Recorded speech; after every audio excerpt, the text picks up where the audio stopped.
우리가 살아가고 있는 세상은 어떤 것의 가치를 따질 때에 다양한 기준을 통해서 그 값을 매기는 것을 우리가 볼 수가 있습니다. 그리고 이제 그 값의 기준은 정해진 법에 의해서 또한 결정되어지는 것을 봅니다. 따라서 법이라는 것은 굉장히 중요한 기능을 하고 있습니다. 법이라는 것은 그 기준을 정한 기능을 가지고 있을 뿐만 아니라 그 성격을 구별하고 있고, 뿐만 아니라 법이라는 것은 그 성격과 기준만, 가치만을 말하는 것이 아니라 우리가 가지고 있는 생각에 대한 판단에 대한 저울도 함께 그 법은 우리에게 주어주고 있는 것입니다. 그래서 이 법이라는 것이 어떠한 기준에 세워지고 어떠한 가치에 세워지고 라는 것은 상당히 중요한 것입니다. 오늘 특히 본문에 보면은 생명의 성령의 법에 대해서 말하고 있고 사망의 법에 대해서 말하고 있습니다. 사도 바울은 구원의 확신과 함께 구원받은 성도가 어떤 가치를 지닌 자인지, 그리고 어떤 법의 기준으로 세워진 자인지를 설명할 때에 오늘 제가 여러분들에게 봉독해드렸던 성경을 묵상을 해보면 답이 하나 나오는 것이 있습니다. 그것은 바로 뭔가 하면 그 기준과 그 가치에 대한 기준과 그 값에 대한 기준과 그 법에 대한 기준에 있어서 아주 핵심적인 그 내용들을 설명하고 있는데, 그것은 다름이 아니라 예수 안에서라는 것입니다. 우리는 성도는 예수 안에서 그 가치가 측정되어져 있고, 우리는 예수 안에서 그 법의 기준으로서 세워진 자들이라 이 말입니다. 그러면은 예수 안에서라는 것은 우리에게 어떤 가치의 값을 말하고 있고, 예수 안에서라는 것은 어떤 법의 기준을 가지고 있는가라는 것입니다. 여러분, 예수 안에서 있는 자는 어떤 가치를 가진 자일까요? 그리고 어떤 법의 기준으로서 그 내용이 결정되어진 자들일까요? 사도 바울은 그것을 이미 우리에게 증거를 해주고 있는 겁니다. 그래서 반복적으로 오늘 로마서 8장에서 우리에게 주시는 말씀 가운데가 예수 안에서 계속 그 이야기를 하고 있는 겁니다. 여러분, 먼저 우리는 예수 안에서 값이 매겨진 자들입니다. 그러면 예수님이 어떤 가치를 가지느냐라는 것을 우리는 알아야 되는 것입니다. 안에서라는 것은 속했다는 이야기입니다. 또 다른 말로 말하면 연합을 이뤘다는 이야기죠. 연합을 이뤘다는 것을 또 다른 말로 말하면 접붙임을 되었다라는 것입니다.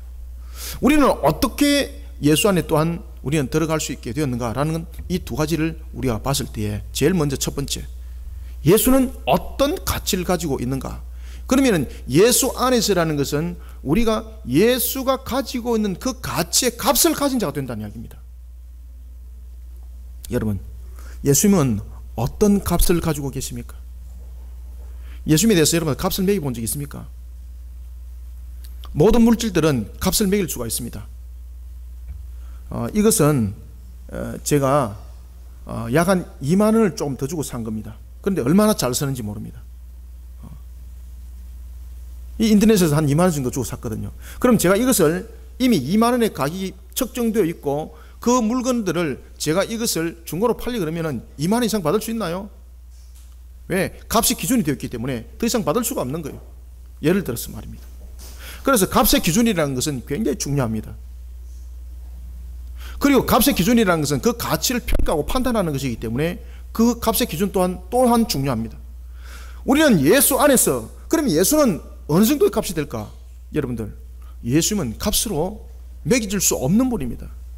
왜냐하면 예수님은 우리가 말하는 어떤 물질계 속에서, 그리고 또한 어떤 우리의 피조 속에서 세워진 분이 아니기 때문에 뿐만 아니라 예수님 자신이 가지고 있는 그 무한함은 어떤 것으로도 측량할 수 없길래 값으로 매길 수 없습니다.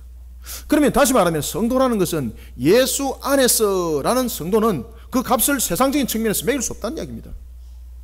목사님, 사람은 값을 매길 수 있나요? 물론 천하를 얻고도 여러분들 사람의 생명을 잃어버리면 무슨 소용이 있습니까? 건강을 잃어버리고도 여러분들이 모든 재산들을 천하를 얻었다면 무슨 소용이 있습니까? 왜냐하면 그보다 값이 더 있기 때문입니다. 하물며, 그럼에도 불구하고 하물며 예수를 믿는 자들은요, 그 어떤 것으로도 여러분 값이 측정되지 못합니다. 왜냐하면 예수님 자신이 값으로 측정될 수 없는 분이기 때문입니다. 예수님 자신이 값으로 측정될 수 없는 바로 하나님 자신이기 때문입니다. 만약에 예수님이 어떤 유명한 선지자였다라든지 어떤 유명한 랍비였다면 그 값을 측정할 수 있겠죠. 측정을 할 수는 없지만 그 가치에 대해서 우리가 말할 수는 있겠죠. 그러나 하나님이신 그분은, 무한하신 그분은, 어떤 것으로도 측정이 될 수 없는, 측량할 수 없는 그분은 어떤 값으로도 그 가치를 매길 수 없습니다. 따라서 예수 안에서 성도된 우리는 먼저 자신의 가치가 세상 속에서 얼마나 존귀한 자임을 우리는 먼저 깨달아 아는 우리 모습들이 되시길 바랍니다. 우리의 모습들이 바르게 알지 못하고는 우리가 어떤 바른 값으로서 세상을 살아가야 될지도 우리는 모르는 것입니다. 그러니 먼저 우리가 어떤 값으로 세워진 자라는 것을 먼저 아는 것은 굉장히 중요하다는 사실입니다. 그래서 먼저 첫 번째는 예수 안에서라는 것은 우리의 가치가 세상의 어떤 것들로도 바꿀 수 없는 가치라는 것, 세상의 어떤 것들로도 측량할 수 없는 존귀한 자라는 것을 우리는 먼저 깨닫고 아는 것이 중요하다는 것입니다. 그러면은 우리는 또한 어떤 법으로서 우리는 세워진 자인가, 어떤 법으로 우리는 성도라고 또한 세워진 자인가. 하나님의 법에 의해서 우리는 성도로 세워진 자입니다. 세상의 법으로서 판사가 있고 검사가 있고 세상의 법에 의해서 지위와 그리고 또한 명칭들이 있지만은 우리의 성도라는 명칭은 세상 속에서 얻어진 제도적인 법에 의해서 얻어진 명칭이 아닙니다. 너 성도해 이렇게 해서 성도된 것이 아닙니다. 하나님의 법에 의해서만이 성도고 성도가 아닌 것이 결정되어지는 것입니다. 따라서 우리는 하나님의 법에 의해서 성도된 자이기 때문에 하나님의 법을 통해서 우리는 세상을 다스릴 수 있는 권세를 가진 자들입니다. 이런 귀한 우리의 모습들을 여러분들이 알고 내가 오늘도 세상을 살아갈 때에 어떤 값으로 살아나가야 되는가라는 것을 아는 것이 우리에게 필요하다는 것입니다. 우리는 예수 안에서 세상이 측량할 수 없는 값이고 우리는 하나님의 법에 의해서 세워진 성도입니다. 그런 우리가 어떤 바른 값으로 세상을 세워나가야 되는가, 어떤 값으로 또한 나는 바른 값으로 자신을 주님 앞에 세워야 되는가, 중요한 거지요. 여러분, 성도라 불림이 얼만큼 중요한 건지 아시겠습니까? 성도라는 것을 그저 길에서 주워온 것이 아니라 주님께서는 우리를 성도로 부르기 위해서 주님께서는 자신을 생명의 값으로 우리를 향해서 우리를 위해서 속전으로 내어놓으셨습니다. 이런 가치 속에 세워진 우리는 어떤 값으로 자신을 여러분들 세워나가야 될까요? 먼저 우리는 세 가지의 모습들로 우리가 자신들을 세워나가야 합니다. 먼저 우리가 1절을 한번 읽어보겠습니다. 시작. 그러므로 이제 그리스도 예수 안에 있는 자에게는 결코 정죄함이 없나니. 아멘. 오늘 우리가 먼저 1절부터 여러분들 2절에 보면은 중복적으로 나와 있는 것이 예수 안에서라는 것이고, 그리고 오늘 본문 내용들이 전부 다 예수 안에서라는 가치와 그 법에 관한 것에 대해서 우리에게 설명을 하고 있습니다. 그러면은 우리는 오늘 먼저 첫 번째 예수 안에서 우리의 가치가, 그리고 예수 안에서 우리가 하나님의 법에 의해서 우리가 성도된 자라면은 우리는 제일 먼저 이 가치를 세상 속에서 어떻게 바라면서 살아가야 되는가. 먼저 첫 번째입니다. 예수 그리스도 안에서 얻어진 생명에 대한 해방의 진정한 그 값의 열매답게 살아야 됩니다.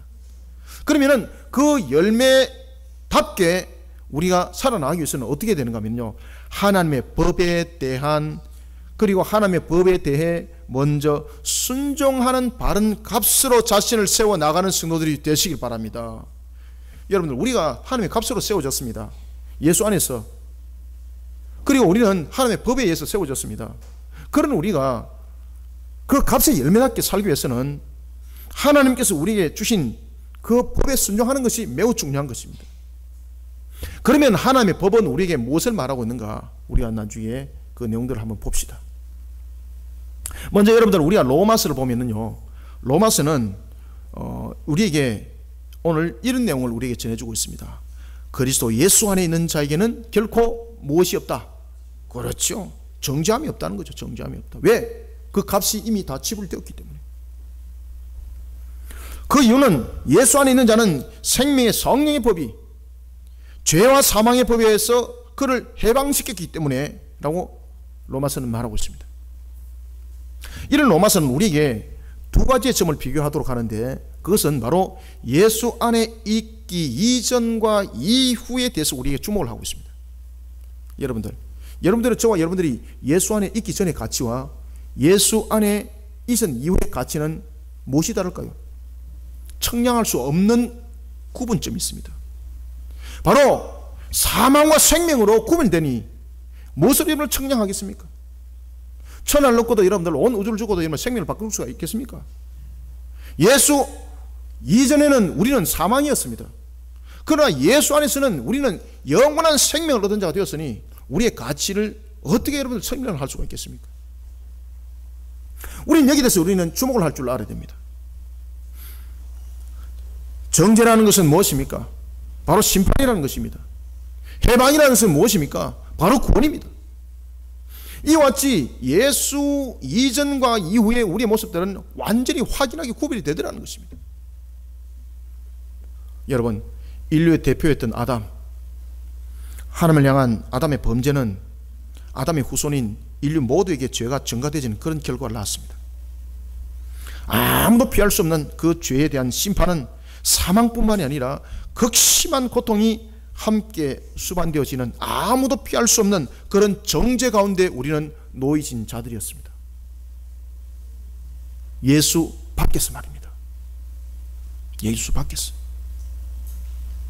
이런 정죄가 예수 안에 있는 사람들에게는 그 효력을 발할 수 없다라고 로마서는 우리에게 말해주고 있습니다. 왜냐하면 예수님께서 그를 위해 이미 과거의 원죄부터 현재와 그리고 미래의 죄에 이르기까지 그 모든 죄에 대해서 십자가에서 그 값이 되어 주셨기 때문입니다. 따라서 정죄받을 자가 아니라 죄로부터 해방된 자라는 것을 우리에게 말해주고 있습니다. 고린도후서 5장 17절은 우리에게 이렇게 말하고 있습니다. 그런즉 누구든지 그리스도 안에, 여기서도 이제 그리스도 안에라는 것을 이야기를 하고 있습니다. 그리스도 안에 있으면 새로운 피조물이라, 이전 것은 지나갔으니 보라 새 것이 되었도다. 아멘. 우리가 1절과 2절을 두 절을 다시 한번 더 읽어보겠습니다. 시작.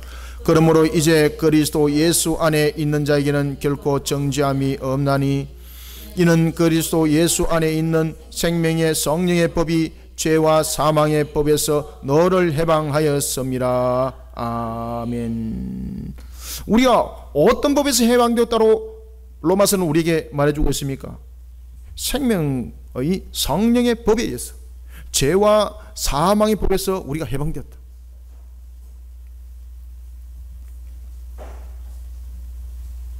예수 안에서 얻게 된 새로운 피조물의 모습은 사망의 법에 의해 다스림을 받는 저주받은 자의 모습이 아니라 생명의 성령의 법에 의해서 영생의 축복을 누리는 특권을 누리는 자의 모습이 되었다는 이야기입니다. 여러분, 사망 권세를 이긴 영생은 예수 그리스도가 십자가에서 죄에 대한 사망의 값으로 자신의 생명을 내어놓은 결과물입니다. 죄 없으신 주님께서 우리의 죄를 대속하여서 십자가에서 이루신 그 죽음의 의는 생명의 부활로 응답을 받습니다. 따라서 영생은 그리스도로 말미암아 이루어진 바로 그리스도의 열매인 것입니다. 그러므로 영생은 어떤 사람의 선한 행동이나 어떤 사람의 수련을 통해서 얻어지는 것이 아닙니다. 예수 그리스도 안에 있는 자에게만 주어지는 특권이다 이 말입니다. 하나님께서는 이 특권을 예수를 구세주로 믿는 자들에게만 이 특권이 누려지도록 허락하셨습니다. 그건 다른 길이 없는 겁니다. 그 여러분들이 영생을 얻는 길은 예수 그리스도를 구세주로 믿는 그 길밖에 없는 겁니다. 어떤 길로도 우리는 사망의 그 법을 벗어날 수가 없습니다. 따라서 우리는 오늘도 그러한 값으로 우리가 세워진 자들입니다. 그러한 값으로 세워진 우리는 하나님의 법에 대해서 순종함으로 우리는 바른 값을, 그리고 그 순종함으로 통해서 바른 값으로 자신을 세워나가야 되는데, 그러면은 하나님의 법에 대한 순종은 어떤 것인가 라는 것입니다. 하나님의 법은 여러분들요, 우리에게 십계명이 이미 우리에게 법을 줬습니다. 특히 하나님의 법 속에는 우리에게 나타나는 역사가 있는데, 그것은 바로 뭔가 하면 성령의 역사입니다. 오늘 로마서는 우리에게 이런 말씀을 주고 있습니다. 우리가 예수 그리스도를 구세주로 믿은 자가 하나님께서 우리로 하여금 그 특권을 누리도록 할 때에 우리로 하여금 생명의 성령의 법의 다스림을 통해서 그것을 누리도록 했다는 것입니다. 그러면은 생명의 성령의 법을 통해서 우리는 다스림을 받는다라는 것은 그 사망 권세를 깨뜨렸다는 이야기고, 그 생명의 성령의 법이 우리를 다스린다는 이야기는 하나님의 말씀에 순종하는 자들로 우리를 만들어간다는 이야기입니다. 오늘도 여러분들 하나님께서 우리에게 주신 말씀이 계명이 있습니까? 법도가 있습니까? 규례가 있습니까? 그것을 지켜 준행하는 우리 성도들이 되시길 바랍니다. 목사님, 하나님의 계명과 법도와 규례가 뭔지 몰라요. 하나님께서 우리에게 성경을 왜 줬습니까? 액세서리로 여러분들 베개 하라고 줬습니까? 그 말씀이 무엇을 말하는지를 가르침 받으라고, 읽으라고 우리에게 줬습니다. 하나님의 계명이 우리에게 말씀하십니다. 제1계명이 우리에게 무엇을 말하고 있습니까? 하나님 외에는 그 어떤 것도 신이 존재하지 않으니 오직 여호와 하나님 한 분만을 섬기라고 말하고 있고, 두 번째 계명에서는 어떤 피조물도 신이 될 수 없다는 것을 통해서, 그리고 우리가 어떤 가치, 어떤 존귀한 자인지를 설명하면서 하늘로부터도, 그리고 땅으로부터도, 물속에 있는 어떤 것들로도 우상을 만들지 마라. 왜? 우상을 만든다는 것은 내가 그 속에 종속된다는 이야기입니다. 그러면은 우리가 어떤 것으로도 우리가 가치를 측정할 수 없는 우리가 그 우상 속에 우리의 가치들이 팔림을 당하는 거예요.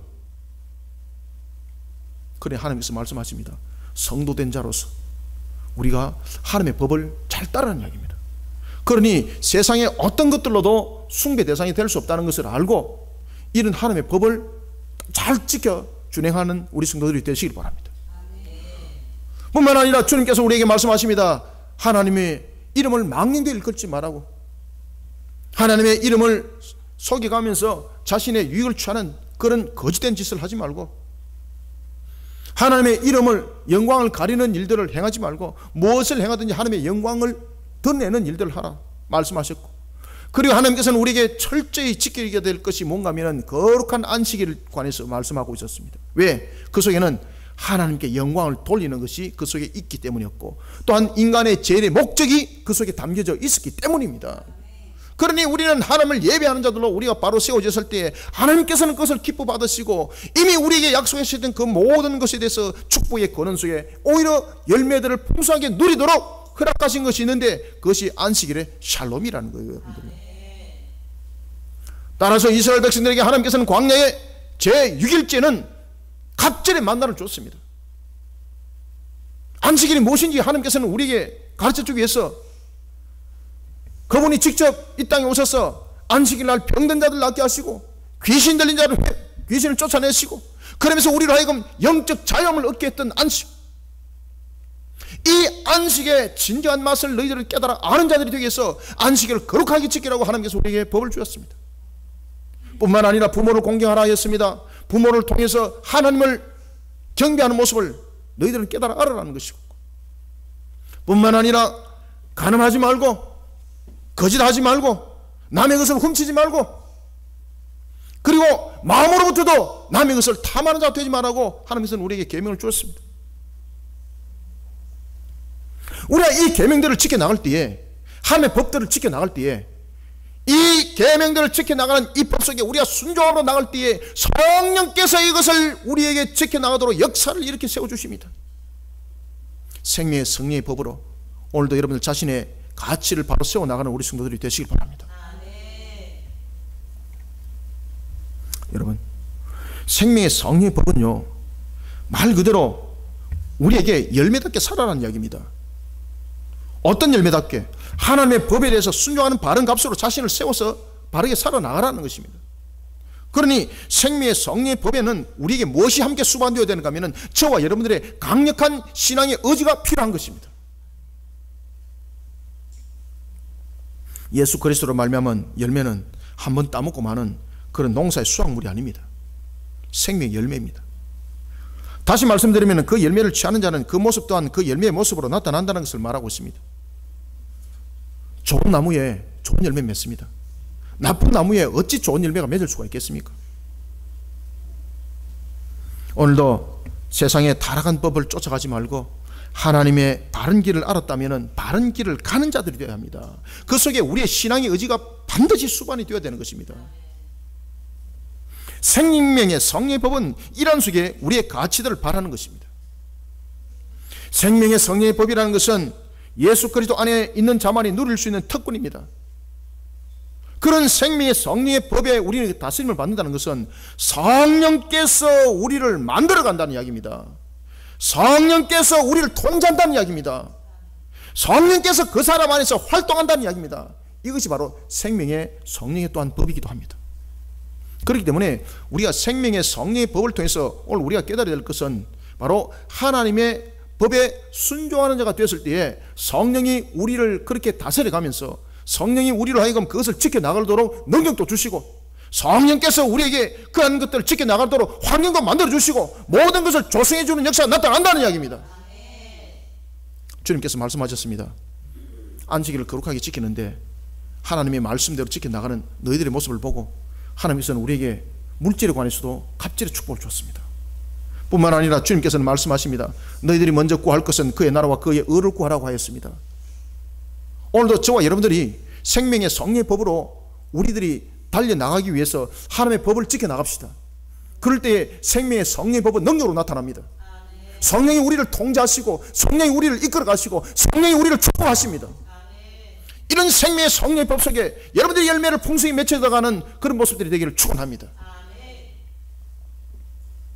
여러분, 사람의 의지가 우리의 신앙의 의지가 얼마나 중요한지 모릅니다.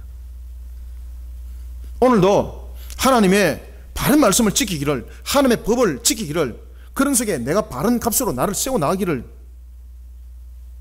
나의 신앙의 의지가 힘있게 달려가야 합니다. 그때에 생명의 성령의 법이 내 속에서 살아 움직이는 겁니다. 역동적으로 움직이는 겁니다. 이럴 때 여러분 살아계신 하나님이 눈에 보이는 거예요. 믿음의 눈으로 보이는 거예요. 믿음의 눈으로. 믿음의 눈으로 보일 뿐만 아니라 하나님께서 그 환경을 통해서 역사를 함께 이렇게 세워주십니다. 우리는 값을 바르게 지불할 수 있는 자들이 되어야 합니다. 특히 여러분 요한계시록 2장과 3장에 보면은 주님께서 소아시아의 7교회 가운데에 6교회를 책망합니다. 그리고 우리가 볼 때는 정말로 보잘것없는 교회, 그런 빌라델비아 교회를 향해서 하나님께서 칭찬을 합니다. 대단히 칭찬을 합니다. 그 뚜껑을 열어봤습니다. 왜 빌라델비아 교회는 그렇게 하나님으로부터 칭찬을 받을 수밖에 없었을까? 야, 이 빌라델비아 교회는 무슨 대단한 일을 했길래 그렇게 주님으로부터 칭찬을 받는 것인가? 무슨 능력을 가진 교회인가? 한번 열어보았습니다. 그러니까 주님께서 이렇게 말씀하십니다. 요한계시록 3장 8절을 통해서 주께서 말씀하시기를 빌라델비아 교회를 통해서 주님께서는 칭찬한 이유를 이렇게 말씀하고 있습니다. 내가 네 행위를 아노라. 내가 네의 행위를 아노라. 성령의 법으로 그 신앙의 모습으로 달려가니 하나님은 말씀하십니다. 내가 너의 행위를 아노라. 하나님의 법을 지켜나갔다는 이야기입니다.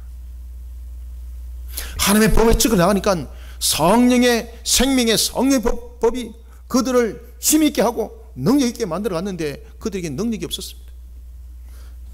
주님께서 뭐라고 말씀하시는가 하면 내가 네 행위를 아노니 네가 작은 능력을 가지고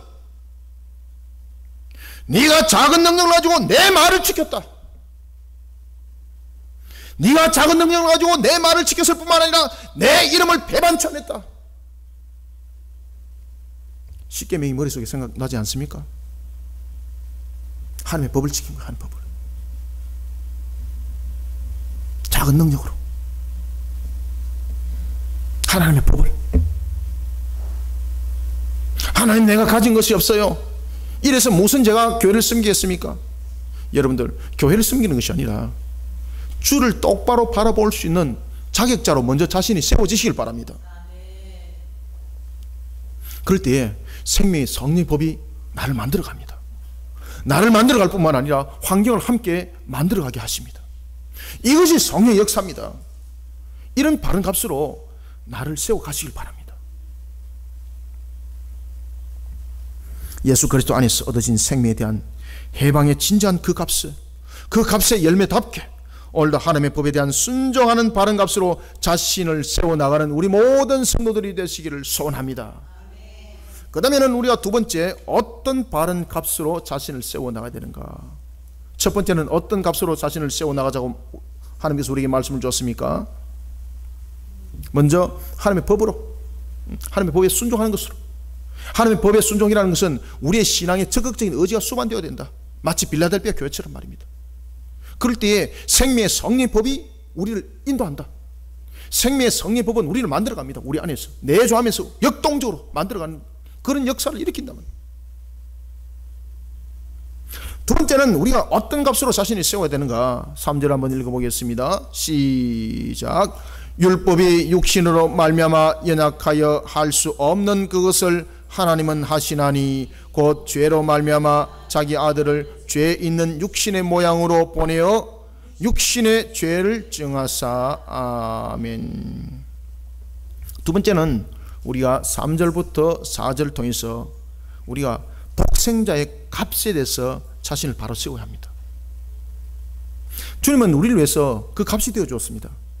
그런데 여러분들 기억하셔야 됩니다. 주님께서 우리의 값이 되어줬기 때문에 우리가 값을 지불해야 된다, 이것이 아닙니다. 주님께서는 우리에게 값이 되어줬고 그 값으로 우리를 보고 우리로 하여금 누리도록 하시는 겁니다.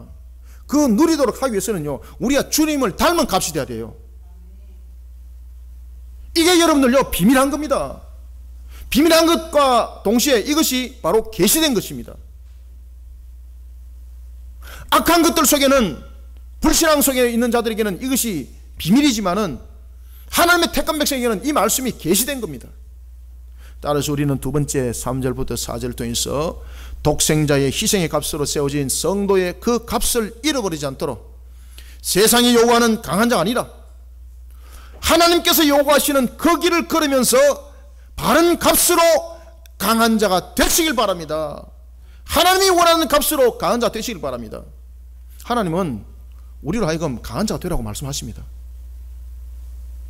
만날 가서 도둑이 맞으라 말씀하지 아니하고 이기는 자 되라고 말씀하십니다. 원수를 이길 때도 주께서 이렇게 말씀하십니다. 너는 저 원수를 이길 수 없으니 내가 그 원수를 이겨줄게.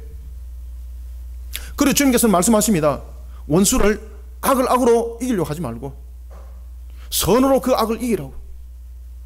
바로 이 선은 무엇입니까? 하나님을 향한 신앙입니다. 하나님 보시기에 좋았더랍니다. 그 길을 가라는 이야기예요. 그 길을. 하나님이 요구하시는 그 길은 우리에게, 오늘의 우리의 길은 바로 십자가의 길입니다. 로마서를 여러분들 돌이켜보면은 로마서는 율법에 대해 전체적으로 이런 말을 우리에게 남겨주고 있습니다.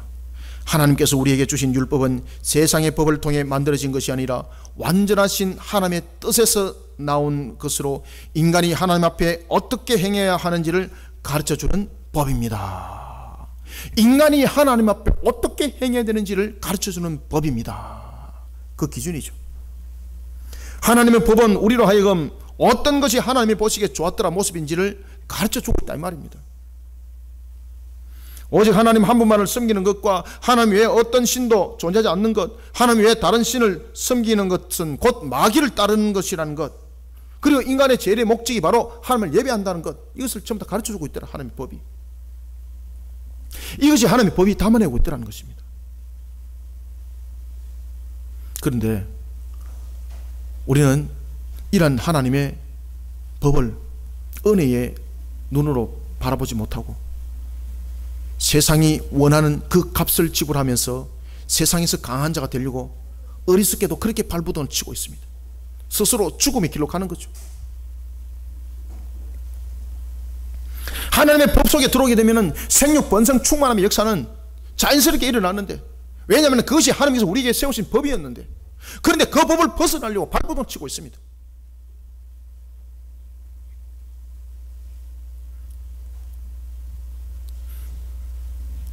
오늘 3절 보면은, 저와 여러분들이 방금 읽었던 9절 보면은 이런 말씀이 있습니다. 율법이 육신으로 말미암아 연약하여 할 수 없는 그것이라고. 율법이 육신으로 말미암아서 연약해져 버렸다는 것은 무슨 얘기입니까? 하나님께 주신 율법이 타락한 육에 속한 인간의 본성으로 말미암아서 인간을 어렵게 하고 성화시킬 수 있는 그 법이 아니라 그렇게 할 수 없는 무기력한 법이 되어버렸다는 이야기입니다. 무엇으로? 육에 속한 인간의 본성으로 말입니다. 그러니 하나님께서 우리에게 주신 율법은 우리를 어렵게 만들고 그리고 우리를 성화시켜 나가는 과정 속에 더욱더 우리를 생육 본성 충만한 속에 나가도록 우리에게 주신 하나님의 은혜의 터입니다. 그런데 우리의 육신은 그것을 무너뜨려 버린 거예요. 그러니 오늘 3절에서 특히 이야기하는 율법이 육신으로 말미암아 연약해졌다는 것은 율법 자체가 문제 있는 것이 아니라 율법 자체가 우리를 규제하는 것이 아니라 사람들은 율법을 통하여 우리로 하여금 규제한다고 말을 하고 있고 그런 모든 문제들을 근원을 만들어 나간 것이 육신의 생각이었다 이 말입니다. 따라서 육신의 생각과 육신의 일함이 율법에 대한 진정한 그 뜻과 율법을 통해서 하나님께서 일으켜 주셨던 그 은혜를 완전히 묻어버렸다 이 말입니다. 그러나 완전하신 사람의 몸을 입고 이 땅에 오신 하나님이신 예수님은 우리가 그렇게 묻어버리고 그렇게 무너져버리고 그리고 우리가 무기력하게 만들어버린 그것을 완성을 하셨습니다. 예수님은 그것을 완성하기 위해서 신인 양성의 위격적 연합으로 이 땅에 오셨습니다. 인류의 조상인 첫 번째 아담의 타락에 대한 완전한 값의 모습으로 오셨다는 것을 말하고 있습니다. 오늘 본문에도 보면은 예수님이 오신 모습에 관해서 성경은 이렇게 말합니다. 죄 있는 육신의 모습으로 와주셨다고. 죄 있는 육신의 모습으로. 예수님께서 여러분들 죄 있는 육신의 모습으로 왜 왔습니까? 그러면 예수님께서 우리의 죄의 대속의 값이 되어주는 모습으로 올 때에 그러면 예수님은 죄 있는 모습으로 왔다면 예수님은 우리의 대속의 값이 될 수가 없다는 이야기입니다. 따라서 이 본문 속에서 죄 있는 모양으로 예수님께서 오셨다는 것은 신인 양성의 위격적 연합으로 이 땅에 오신 것이 험도 없고 모든 것에서 죄도 없이 오셨는데 그 모습은 인간의 연약함을 그대로 입고 왔다 이 말입니다. 시간과 공간의 다스림을 받지 않는 그분이 시간과 공간이라는 제한을 받으면서 완전한 제물로서 오셨고 뿐만 아니라 인간의 본성이 느끼는 그 고통과 그 괴로움과 그 연약함으로 인하여서 일어나는 모든 상황적인 부분들을 신성이 인생이 느끼는 그 모든 것을 그리스도라는 인격을 통해서 모든 것을 겪고 함께 느꼈다는 것입니다. 이것이 바로 죄 있는 사람의 모습이라고 말하는 것입니다. 따라서 율법이 육신으로 말미암아 연약하여 할 수 없는 그것을 하나님이 하셨나니라는 이 말씀은 타락하여 인간이 지킬 수 없는 그 율법을 예수님께서는 순종하고 복종하는 것을 통해서 하나도 빠짐없이 그 모든 것을 십자가에서 다 이뤘다는 것을 말하고 있습니다. 따라서 예수님의 순종과 복종의 걸음은 성령을 쫓아 행하는 모든 이들로 하여금 율법의 요구를 이행한 상태로 들어오도록 만드셨던 것입니다. 이것이 바로 4절의 내용입니다. 4절을 다시 한 번 더 여러분들 읽어보시기 바랍니다. 읽어주시기 바랍니다. 시작. 육신을 따르지 않고 그 영을 따라 행하는 우리에게 율법의 요구가 이루어지게 하려 하심이니라. 아멘. 순종과 복종의 걸음을 통해서 예수님께서 다 이뤘다는 이야기입니다. 그리고 그 다 이룬 것을 통해서 율법의 모든 것을 이룬 것을 통해서 우리에게 주시기 위하여 주께서는 말씀하십니다. 예수 안으로 들어오라고. 그리고 십자가를 걸으라고. 사랑하는 성도 여러분, 우리는 독생자의 희생의 값으로 세워진 성도들입니다. 따라서 우리는 더 이상 우리를 사망으로 인도하는 마귀의 올무에 걸려서 육신이 원하는 소유의 욕을 쫓는 자가 되어서는 아니 되겠습니다. 하나님의 영을 쫓아서 생명의 길로 인도함을 받는 우리 모두가 되기를 소망합니다. 여러분, 창세기 3장 24절에 보면은 생명의 길이 있습니다. 이 생명의 길은 오직 그 생명의 값이 되어주신 예수님만이 그 길을 알고 있습니다. 따라서 예수님의 인도함을 따라서 생명의 길로 인도함을 우리는 받아야 합니다. 세상이 요구하는 강한 자가 되기보다는 하나님께서 요구하시는 그런 사랑과 헌신이 그리고 섬김이 담긴 십자의 길을 순종과 복종을 통해서 그 값을 담아내면서 강한 자들이 되시길 바랍니다. 여러분들, 예수님께서 십자가에서 마지막으로 무슨 말씀을 하셨습니까? 요한복음 19장 3절에서 무슨 말씀하셨습니까? 아, 괴로워, 살려주세요. 내가 여기서 매달려서 있어야 될 존재가 아닙니다. 나를 제발 구해주세요. 이렇게 말씀하셨습니까? 예수님께서 십자가상에서 어떤 말씀을 남기셨습니까? 다 이렇다라고 말씀하고 계십니다. 사랑하는 성도 여러분, 우리는 십자가의 길을 순종하면서 복종하면서 우리는 세상 속에서 강한 자들이 되어야 합니다. 세상이 요구하는 방식으로 강한 자가 아닙니다. 세상이 요구하는 방식의 강한 자는 결국은 우리가 물질을 통해서 강한 자가 되길 원하고, 뿐만 아니라 우리는 명예욕을 통해서 강한 자가 되길 원하고, 연약한 자들을 짓밟아서 강한 자가 되길 원하는 약육강식, 적자 생존의 원리. 하나님은 우리에게 이것을 원하지 않습니다. 우리에게 성도라는 값을 준 것은 우리에게 이와 같이 세상이 원하는 방식의 가인과 같은 강한 자가 아니라, 결국은 여러분들, 가인과 같은 강한 자는 결국은 홍수 심판에 창세기 6장에 모두 다 쓸어버림을 당했습니다. 오직 살아남은 자는 하나님의 말씀에 순종했던, 연약하지만은 하나님의 말씀에 순종했던, 그 십자의 길을 걸었던 노아의 8가족만 구원을 받았습니다. 강한 자가 되는 것 중요합니다. 그러나 세상 속에서 세상의 방법으로 강한 자가 되기를 거부하시길 바랍니다. 경쟁에서 이기는 강한 자가 아니라 섬겨서 강한 자들이 되시길 바랍니다. 상대를 무너뜨려서 강한 자 되지 마시고, 상대를 일으켜서 그 상대를 사랑으로 품어서 강한 자가, 서무한 사마리아 같은 자가 되어서 강한 자가 되시길 바랍니다. 왜냐하면 그 길이 세상을 살리고 나를 살리는 길입니다. 이 바른 길에 그 값을 우리는 지불하는 자들이 되어야 합니다. 그러니 여러분들 자녀들을 가르칠 때도 항상 자녀들을 하나님 영광 가운데 하나님께 영광을 돌리는 자들로서 교육시키고 양육해 나가고, 이런 부모들이 되시길 바랍니다. 옆집의 아이는 니보다 똑똑하고 공부도 잘하고 가드는 내 장학금을 받았는데 니는 하고 헛날 오른쪽으로 디비고 왼쪽으로 디비고 집에서 남아나는 것이 무엇이노? 방구들이 섞겠다. 이렇게 말씀하지 마시고 하나님의 말씀으로, 하나님께서는 각자 가정에게 아주 귀한 달란트를, 가정의 달란트를 이미 주었습니다. 비교하지 마시고, 경쟁 속에서 무너뜨리지 마시고, 하나님 나라를 위해서 헌신하고, 하나님 나라를 위해서 희생하고, 봉사하고, 사랑으로 감싸움으로 안을 줄 아는 그런 십자가로, 그런 속에서 자녀들이 하나님께 영광을 돌리는 모습들로 세워나가시길 바랍니다. 이렇게 강한 자들로 만드시길 바랍니다. 하나님이 그를 사용하십니다. 사랑하는 성도 여러분, 오늘도 하나님께서 요구하시는 바른 값으로 자신을 세워나가는 복된 자들이 되기를 소망합니다. 그 다음에는 우리가 세 번째, 어떻게 바른 값으로 자신을 세워나가야 되는가? 내가 성도라는 그 값을 받은 자면은 나는 분명히 그 값을 지불하면서 살아야 됩니다. 그러면 세 번째, 어떤 값으로 나는 바른 값으로 살아나가야 되는가? 5절을 한번 읽어봅니다. 5절 6절 두 절을 읽습니다. 시작.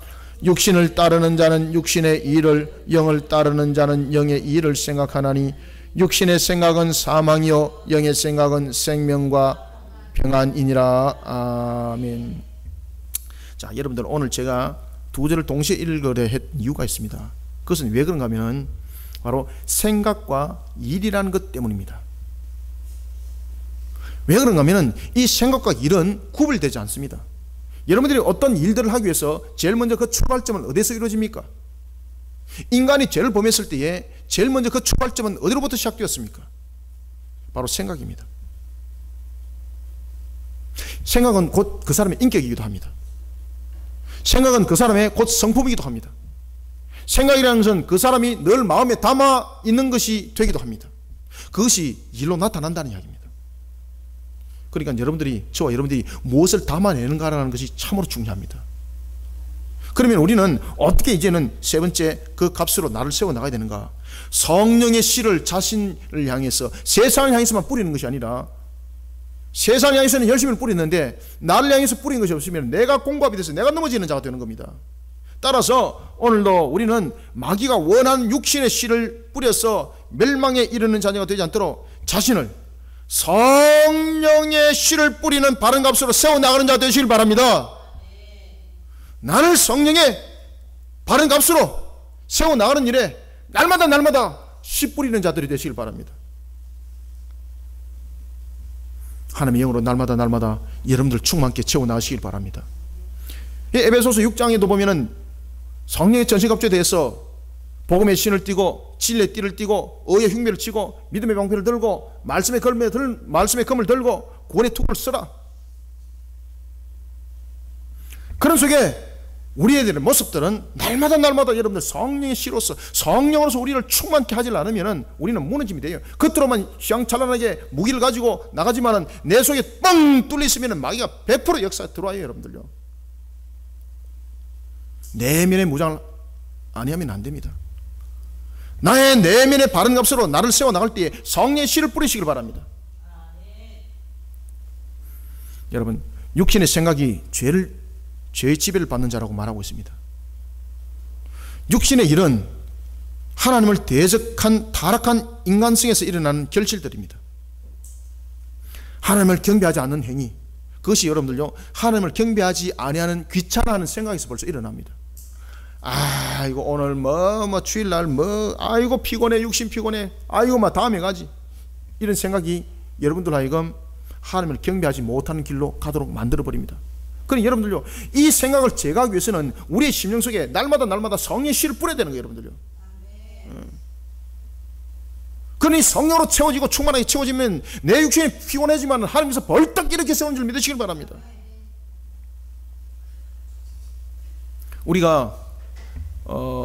우리는 새벽 기도를 5시에 드립니다.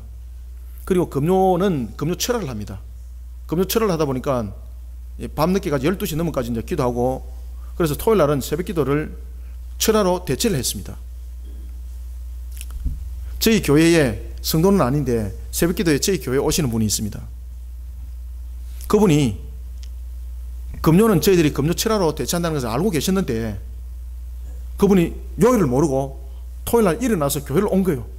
좀 늦게 오셨다 그래요. 어저께 이제 길에서 만났는데 허겁지겁 교회 왔는데 교회에 뿌리 까졌다는 거예요. 그래가지고 이거 큰일 났다, 이거 예배 딱 끝났는갑다 보니까 가만히 생각하니까 오늘이 토요일이래. 그래가지고 길에서 막 저한테 웃으면서 이야기를 하시더라고요. 항상 영적으로 긴장되기 시작됩니다. 그래서 제가 그 소리를 듣고 얼마나 감사했던지, 그죠? 얼마나 감사했던지. 우리 교회는 아니지만은 모두 성도는 하나님의 백성이지 않습니까? 제가 이렇게 기쁜데 하나님은 얼마나 더 기쁘겠어요, 여러분들요. 그러니 여러분들요, 우리의 생각을 하나님의 생각으로 가득 채우기 위해서는 자신의 내면을 성의 씨로 날마다 뿌리는 자가 되어야 돼요, 여러분들요. 그러지 않으면요, 육신이 살아나서 그냥 엎어버려요, 여러분들. 아이고 피곤하다, 그냥 한 주 쉬지, 내일 없나? 내일 없습니다, 여러분들. 하나님께서 오늘로 서도하면 오늘로 끝이에요, 여러분들. 신앙은 내일이라는 신앙이 없어요. 주님께서 우리에게 말씀하시기를 날마다 오늘의 신앙으로 자신을 세우라 그래요. 날마다 자신을 오늘의 신앙으로 세우기 위해서는 어떻게 되는가? 성령의 씨를 자신의 내면에 늘 뿌리는 자들이 되시길 바랍니다. 우리가 육신을 생각을 하게 되면은 대부분에 나타나는 것이 제일 첫 번째가 하나님을 경배하지 않는 행위입니다. 그 다음에 불의하고 음란한 행동들입니다. 강력하게 역사합니다. 이거는 껍데기는 멀쩡하지만은요, 이 성령으로서 날마다 우리의 씨를 뿌리지 못하면은요, 이 음란한 것들이 우리를 짓눌려 가지고 겉은 멀쩡하지만 속은 완전히 시커멓게 만들어 버려요, 여러분들요. 마태복음 15장 18절에서 어떤 말씀을 주고 있습니까? 마태복음 15장 18절은 이렇게 우리에게 말씀을 주고 있습니다. 입에서 나온 것은 곧 그 마음에서 나온 것이다. 그리고 그것이 사람을 더럽게 한다. 마음은 무엇입니까? 그 사람의 인격입니다. 마음은 무엇입니까? 그 사람이 품은 생각입니다. 그 사람의 행동은 그 사람의 마음이 지배하고 있는 것을 따르게 되어 있습니다. 그 사람의 행동은 바로 그 사람의 마음이 지배하고 있는 생각, 그것이 표현해내는 결과입니다. 우리가 여러분들 가면을 사용해서 잠시 그 본성을 위장할 수는 있습니다. 속에서 다르게 잠깐 보일 수는 있습니다. 그렇지만은 본성이 바뀌지 않으면은 그 모습, 그 본전, 그 다음에 반드시 속이 드러납니다. 그래서 충격을 딱 가면 찌꺼기가 확 일어나는 것처럼 말입니다. 겉으로 볼 때는 아이고 얼마나 믿음 있는지 모릅니다. 그런데 어떤 문제가 땅 하고 부딪히니까 이 더러운 찌끼들이 말입니다 싹 일어나죠. 본질이 다 드러나는 거. 그냥 본질이 다 드러나는 거. 그러니까 여러분들, 우리가 이 더러운 것들을 제거하기 위해서는요, 날마다 우리의 심령에 성령의 전으로 만들어야 합니다. 성령의 씨를 뿌려야 되는 거예요, 여러분들. 그것이 교육으로 되는가? 교육으로 되지 않습니다. 훈계로 되는가? 되지 않습니다. 성선설, 성악설을 갖다가 외쳤던 그들이 교육으로 모든 문제는 풀 수 있다고 말하고 있었습니다. 사람은 본디 태어날 때 선한 모습으로 태어났는데 지금은 악하다. 이 악한 모습을 바르게 세우기 위해서는 교육이 필요하다. 성악설, 성선설, 사람이 처음에 태어날 때는 악했지만은 이 악함을 바르게 만들어나기 위해서 또한 교육이 필요하다.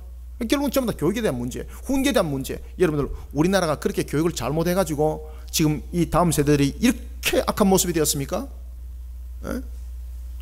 다른 사람을 해치고 다른 사람을 상해를 입힌 것을 갖다 동영상을 통해서 자신이 이렇게 내가 강한 자입니다라고 드러내는 모습으로 자신들을 어필하고 있는 것이 우리가 교육이 덜 돼서 그렇습니까? 얼마나 교육을 많이 하는지 모릅니다, 여러분들요. 우리 다음 세대를 보십시오. 초등학교 입학하면은요, 최소한 학원 5개 갑니다. 세상 천지에 걸음마 떼고 나면 제일 먼저 가는 곳이 여러분 학원입니다. 얼마나 교육을 많이 하는지 모릅니다. 피아노 학원, 무슨 학원, 태권도 학원, 연약해 보이니까 태권도 학원 보내놔도 막 두들기 맞기는 뒷달 두들기 맞고 오고 막. 그러다가 또 이제 유도까지 보냅니다. 유도까지 보냈지만 또 업어치기 당해서 또 오고 막. 그러니까 다음에 또 합기도 보내고 막. 태권도, 유도, 합기도 막, 검도 막 다 보냅니다. 그러니까 14개 막 학원 댕기다 아가 지쳐가지고 막. 여러분, 그렇게 되는 것 아닙니다. 우리의 본성을 바꾸는 것은, 우리의 악함의 본성을 바꾸는 것은 어떤 환경을 통해서 되는 것 아닙니다. 죄의 근원을 갈아엎어야 합니다. 그 악한 마음의 뿌리를 뽑아야 합니다. 예수 그리스도의 십자가 앞으로 나가는 회개신앙으로 자신의 성령의 씨를 뿌린 자들이 되시길 바랍니다. 성령의 씨를, 오늘도 여러분들 십자가 앞으로 나가는 회개신앙으로 자신에게 성령의 씨를 뿌린 자들이 되시길 바랍니다. 갈아엎어야 되는 거예요. 뿐만 아니라 구세주를 향한 믿음으로 그 자기의 본성의 선뿌리를 뽑아내야 합니다. 마태복음 12장 44절과 45절은 우리에게 중요한 것을 가르쳐주고 있습니다. 자신의 심령이 담겼던 더러운 귀신을 쫓아보냈습니다. 그런데 이 사람의 심령을, 깨끗하게 청소된 이 심령을 하나님의 영으로서 채우지 못하고 그것을 그냥 방치해버렸습니다. 그러다 보니까 이 귀신이 지나가다가 보니까 깨끗하게 청소가 되어 있는데 안에 아무것도 안 들어있거든요. 그러니까 옳다 싶어가지고 자기 동무 귀신 7을 데리고가지고 그 사람 안에 그냥 들어가지고 그 사람은 과거보다도 더 7배나 악한 모습이 되어버렸다는 것입니다. 사랑하는 성도 여러분, 자신을 위해서 육신의 씨를 뿌리게 되면요, 사망으로 우리의 육의 본성의 결과가 나타나게 되어 있습니다. 오늘도 여러분들 영의 씨를 뿌리는 자들이 되시길 바랍니다. 생명과 평안이 있습니다. 우리의 영의 씨는 어떻게 뿌려 나갑니까? 또 영의 씨를 뿌리라 그러니까 어디 가고 전바지처럼 그런 짓이나 앉아가 있고, 받아라 먹어라 이것이나 하고 앉아가 있고, 자신의 더러운 쓴뿌리를 무엇으로 뽑아냅니까? 오늘도 회개신앙으로 자신의 영의 씨를 뿌리시길 바랍니다. 이렇게 성령의 씨를 뿌려야 되는 거예요, 여러분들요. 그때 성령께서 우리의 회개를 동화시켜서 뿌리채 뽑도록 만드는 일에 있어서 성령께서 도와주는 것이죠. 로마서 13장 14절은 말합니다. 오직 주 예수 그리스도로 옷을 입어라. 그리고 정욕을 위하여 육신의 일을 도모하지 마라. 우리는 정욕의 일을, 육신의 일을 도모를 하지 않는 것을 무엇으로 막을 수가 있습니까? 오늘도 여러분들 자신에 있는 더러운 선뿌리를 회개신앙을 통해서 뽑아내시길 바랍니다. 마귀가 원하는 육신의 씨는 그 씨를 나로 하여금 세상을 향해서 더욱더 뿌려서 많은 결실을 내도록 말입니다. 여러분들에게 능력의 씨로 줍니다. 마귀가 여러분들에게 주는 그 씨앗이 볼품이 없고 만약에 가치가 없다면 여러분들 그 씨를 뿌리겠습니까? 여러분들 볼 때 최고의 가치인 거예요. 그런데 그것을 부여잡는 순간, 그것을 여러분들에게 뿌리고 세상을 뿌리는 순간 여러분들은 죽는 겁니다. 영의 생각을 하시기 바랍니다. 오늘도 회개 신앙을 통해서 영의 생각을 하는 자, 영의 생각, 성령의 씨를 뿌리는 자들이 되시길 바랍니다. 영의 생각인 그리스도를 통해 하나님이 이루어 놓으신 구원의 은혜를 날마다 생각하는 자들이 되시길 바랍니다. 이런 영의 생각을 통해서 세워진 자는 영의 일을 하게 되어 있어요. 어떤 일을 합니까? 영의 일이라는 것은 하나님이 기뻐하는 일이에요. 오늘도 복음을 전하는 일에 있어서 진리의 파수꾼이 되기를 기뻐하는 그 일에 오늘도 내가 쓰임을 받는다는 것이 얼마나 감사하고 기쁜지 모릅니다. 사랑하는 성도 여러분, 오늘도 주의 일을 하는 것이 괴롭습니까? 나를 한번 돌이켜 보시길 바랍니다. 영의 생각을 하게 되면 영의 일이 기쁘게 될 수밖에 없습니다. 주께서는 말씀하십니다. 영의 생각을 하고 영의 일을 행하는 자는 주께서 그 모든 것을 책임진다 하였습니다. 그러니 주님께서 말씀하시기를 너는 먼저 구할 것은 그의 나라와 그의 의를 구하는 자가 되라 하였습니다. 복음의 파수꾼이 되라 하였습니다. 복음의 사명자가 되라 하였습니다. 그럴 때 하나님께서 역사를 일으켜 그를 책임진다고 말씀하셨습니다. 오늘도 영의 생각을 하면서 영의 일을 하는 우리 성도들이 되시길 바랍니다. 오늘도 마귀가 원하는 육신의 씨를 뿌려서 멸망에 이르는 잔자가 되지 않도록 자신의 심령에 그리고 세상을 향해서 성령의 씨를 뿌리는 바른 값으로 자신을 세워나가는 자들이 되기를 축원합니다. 말씀을 맺겠습니다. 사도들이 있던 그 시대나 그리고 그 이전과 그 이후에 있어서도 유대 율법주의자들은 예수님의 말씀에 대해서 전혀 관심 없었습니다. 그들은 형식적으로 율법을 지키는 데만 열심히 했습니다. 자기들이 만든 종교의 규례를 쫓는 일이 열심히 했습니다. 그런데 그들에게 나타났던 것은 무엇입니까? 그들이 지켰던 그 율법에서 그는 자유하기보다는 오히려 그 율법에 의해서 더 많은 갈등을 그들은 느끼게 되었습니다. 뿐만 아니라 그들에게 돌아온 것은 결국은 하나님과 화목이 아니었습니다. 하나님과 오히려 단절이었고 생명이 아니었습니다. 오히려 사망이었습니다. 사랑하는 성도 여러분, 예수 그리스도 안에서 얻어진 생명에 대해 자신을 바른 값으로 세워나가는 자들이 되시길 바랍니다. 저도 날마다 이거 가지고 싸웁니다. 하나님께 기도하면서 날마다 싸웁니다. 영적 전투를 치러 나가시길 바랍니다. 제가 여러분들에게 누누이 말씀드립니다만 지금은 이 시대는 영적 평안의 시대가 아니라 영적 전투를 치러야 될 시대입니다. 왜냐하면 이미 종말은 시작되었습니다. 이미 우리 눈앞에 이미 다 다가왔습니다. 이제 곧 있으면 나팔장이 시작될 때입니다. 지금 천천히 곳곳에 일어나고 있는 미국 대륙을 향해서 곧 또 올라올 태풍 하리케인, 우리는 이것을 엘니로 자꾸 파악을 하면 하나님께서 더 강력함을 일으킵니다.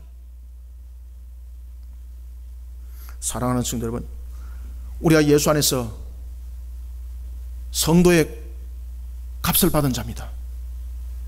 우리의 생각이, 우리의 본성이 예수의 모습을 닮아야 합니다. 그리고 또한 예수의 모습으로 그 모든 모습들을 세워나가는 바른 값으로 자신을 세워나가는 자들이 되어야 합니다. 예수 안에서 오늘도 얻어진 그 생명을 자신은 어떻게 값을 치르고 있는지를 돌이켜보면서 자신을 바른 값으로 세워나갑시다. 생각이 그 사람의 본성인 성품이고 인격이라면 일은 그 사람의 본성을 통해서 드러내는 열매입니다. 생각과 일은 필연적으로 연결되게 되어 있습니다. 예수 안에서 자신의 본성이 거듭나게 된 사랑하는 성도 여러분, 오늘도 자신을 예수의 바른 값으로 세워나가는 일에 영적 전투를 치러야 합니다.